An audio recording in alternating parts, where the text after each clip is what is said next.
Sizlar kutgan rolik. Ertalabki baza va uxotda ko'pchilik qiladigan xatolarni qilmaslikni o'rgatamiz. Birinchisi bu umuvvalka. Agar yuzinglar yog'li bo'lsa, 2 mahal yuvasizlar, agar quruq bo'lsa, 1 mahal. Ikkinchisi bu toner. Ko'pchilik bo'ya tapni o'tkazib yuboradi, lekin bu uxotimizda juda ham katta ahamiyatga ega. Bu ko'zamizning pH'ini to'g'rilab berib, kremlarning kirishini va effektini zo'r kuchaytirib beradi. Keyingi etap bu siviritka. Men eng yaxshi ko'radiganlarim bu vitamin E, C, niacinamid va AHA kislotalar. Bular yuz rangini tekislatib, yaltiratish xususiyatiga ega.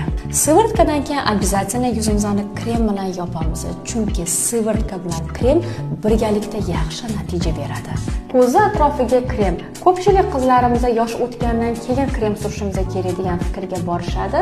Bu makiyaj qilishni boshlagandan boshlab har doim ko'zni namlantirib keyin makiyaj qilish kerak. Bu voqli tushadigan ajinlarni oldini oladi. Oxirgi, lekin eng muhim etap bu SPF krem.